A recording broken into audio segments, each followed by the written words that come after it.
You're tuned into the stellar award-winning internet radio station. You're at the right place at the right time. Yes Lord Radio.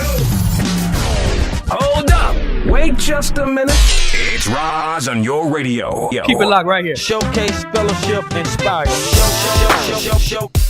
Showcase. Hey, it's Roz On The Radio. Showcase, fellowship, inspire. Yes, Lord Radio. Now it's time for another Yes Lord Radio exclusive. Hey, everybody, it's Roz on the Radio, and you're listening to another YLR exclusive. I'm so excited today to have Bishop T.D. Jakes with us, who's going to be talking about the highly anticipated remake of the movie Sparkle. As you know, it hits theaters this Friday, August 17th, and Bishop Jakes is here with us to share more about his role in producing this film. Now, Bishop Jakes, we all know that you are a man of many talents, from film production to your other ministries and your work in different areas, different parts of the world. First, tell us a little bit about your decision to become a filmmaker. For the person who meets me as a preacher, they define me as a preacher, but because I met myself before I was a preacher, I define myself as a person who has a diverse interest, multifaceted interest, curious about a lot of things, and my idea of a great life is to explore all of those curiosities and to see whether there's any talent there or not. And it seems that Sony, at least, thought that I brought something to the table, both in terms of the very unique bank of stories that come from interacting with people on a grassroots level, literally from the crack house to the White House, becomes great fodder for the production of unique stories from a unique perspective outside of the normal way in which films are produced as stories are told from offices in Beverly Hills to being on the streets of America. And so I think I bring something unique and something different, and I bring it because I'm interested in it. I like it, I enjoy it, and I wanted to do it. Now, the movies that you are typically associated with, for anybody that of course, has watched any T.D. Jakes movie, but they carry the theme of faith, family, or relationships. Can you talk a little bit about how important faith, family, and relationships is as far as bringing it to light in movies? We thought that it was really an interesting conversation to have, how faith fits into the continuity of everyday life and real people fighting real issues is of paramount interest to our community, because I think that all of us have people in our family from one extreme to the other, and that's what makes our family so unique and so spicy, and to be able to see ourselves on screen is very, very important to the realism that we see in the film. I have always wanted to bring various elements of faith to the texture of explaining who we are as a people, because I think it has so much to do not only with our spirituality but our history and the civil rights movement and so forth, that you cannot tell our story and totally not deal with some element of faith in it, because it has been the catalyst from slavery forward to enabling us to withstand the injustices and the vicissitudes that are unique to our community. And so, true to that, we've tried to be very strategic about that, without making the films so preachy that when you go out on a Friday night on a date, you don't feel like you're in a Sunday morning service. We understand the distinctives between the two arenas, and we've been blessed to be bilingual enough in order to communicate on a variety of platforms without desecrating the base of which we were derived. If you look back at the history of T.D. Jakes films, everything we have ever done, from Woman Art, who's the first independent film, to the second independent film that we did A Woman That I Lose on the Seventh Day. Every film we've done, Not Easily Broken, Jump in the Broom, which dealt with marriage and relationships and families, to Sparkle, I think one of the continuing themes in all of our films is that they are very heavy relationship-based, because I am personally intrigued by how we relate to each other, both in the family and how the family relates to the community, and how the community relates to the world. And I think that everything, whether you're talking about a relationship with God or a relationship with human beings, everything that really matters in life centers around relationships, how we relate to each other, how we relate to money, how we relate to different socio-economic levels of our community, which we tackled in Jump in the Broom, talking about the different economic levels within the black community and how we perceive each other was one of the underlying things in Jumping the Broom, and right on down to where we are right now. So I would predict that the future films that we do would also be relational in theme. One of the films that we're getting ready to do, Heaven is for Real, is a very different kind of film, but it's a faith-based film. But inadvertently, anything that I have anything to do with is going to touch on relationships in some way, because I'm so fascinated by what they can withstand and how we deal with the diversity that exists often within our own family, and how we survive that, and how we can be a team in spite of those differences, and how we have to resuscitate one another and keep one another going, irregardless to the pitfalls that we fall into. To me, that is the first support group that every human being has is their own family. And if they don't have that, it becomes much more difficult to withstand the vicissitudes of life. That's exactly right.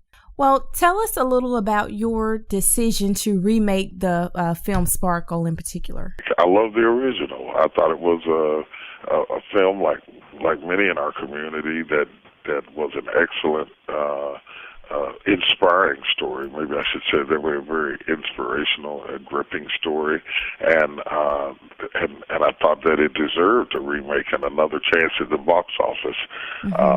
Given the right kind of influence behind it, I thought it should have gone further in the original than it did, and to get a chance to remake it and benefit from the contemporary influences of a more tech-savvy generation, and to bring it to life on screen again was something that I thought was well worth doing, and its underlying message was important enough that I think it's transgenerational, with the message of hope and bootstrap, pull yourself up no matter what, is a message that I think is well deserved. How does the new movie Sparkle compare to its original? I think there's certainly comparables in the basic baseline of the story as it relates to Sparkle, the character Sparkle itself, for which the movie is named. There's certainly some synergy between it and the original one, and I think that those of us who really love the original movie, I think that there is enough synergy between the two films that is certainly not going to be a foreign story. There are elements that are different, and I think that those differences reflect advancements in budget, in technology, in the continuity through which we do films today has changed drastically, like everything else has changed over 30 years, and I think the film benefits from those changes, and I think people who love the original will love this one even more. It is a different film in some ways. Different actors bring different flavors to the film. I think that Mara Akil was able to tell the story from a different perspective, and that I think it's going to be entertaining, and whether you saw the first one and loved it or you'd never seen it before, we had an obligation to take out some of the gratuitous violence and some of the gratuitous profanity and replace it with more substantive content to the story. So I would hope at the end of the day that we had enhanced the original, and I think people will really love it.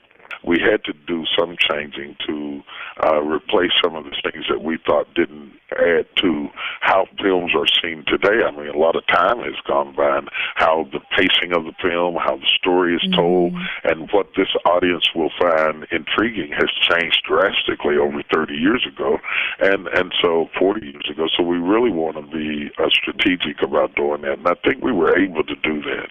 And I can say, as a music lover, that to be on the set was deja vu. It was like stepping back into the 70s in terms of the sound of the music.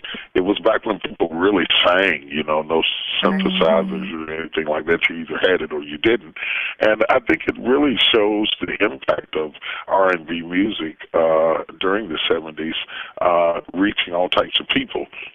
Recently, I was privileged to be at a Aretha Franklin concert out in Los Angeles a few weeks ago, and one of the things that I took note of is how diverse the audience was, which points to the fact that people like herself and James Brown and others transcended culture and race and all of that, and was able to unify people through music in a way that we struggle to do in politics and in other ways of our society. And it just points to how influential music really is and how great the music was at the time. Some of the music was done by R. Kelly, and some of the music was original to it. And I mean, R. Kelly is masterful at knowing what kind of song to put with what kind of voice. And Jordan is just, I just can't say enough about how talented the girl is. It's just incredible. And I think even those people who will come to the film because they are diehard Whitney fans will still be struck with the way that Jordan brings his character to life in such a believable way, in such a powerful way, that we're all very, very proud of her and rooting for her in this film. And she does an amazing job. Just want to touch back for a moment. A few years back, there was a lot of talk about a remake of Sparkle years ago, and Aaliyah, R&B singer, she was set to play this role. So I'm really glad to finally see that it's finally made its way to theaters now. But what made you want to be a part of bringing Sparkle back? This generation today might not ever get to see the original Sparkle, and to be able to bring it to a new audience of people and help them better understand the historicity of music and how it evolved and how it developed and the circumstances of the times through which the music was sung has historical value as well as music value, as well as cultural value, and understanding the evolution of America in general, and the role that music played from a sociological perspective. And I think it's a great privilege to be able to remind the younger audience of where we came from, because as the old adage says, if we forget where we come from, we will have difficulty understanding where we're going. So I think it's a great thing, and I think people of all ages will love it because the struggles and some of the challenges of life are still the same, but this is done painted on the canvas of an era that they might not have even been born at the time, and it helps them to better understand that period, much like The Help did, pointed to a different time in history, and it brings it to life, takes it out of the history books, and puts faces and places and emotion into it that helps us to better understand who we are as a people. That's good. We're going to take just a quick break, and when we come back, we're going to hear more from Bishop T.D. Jakes on the movie Sparkle. You're listening to the #1 gospel internet radio station. Number one. YesLordRadio.com. Here we go!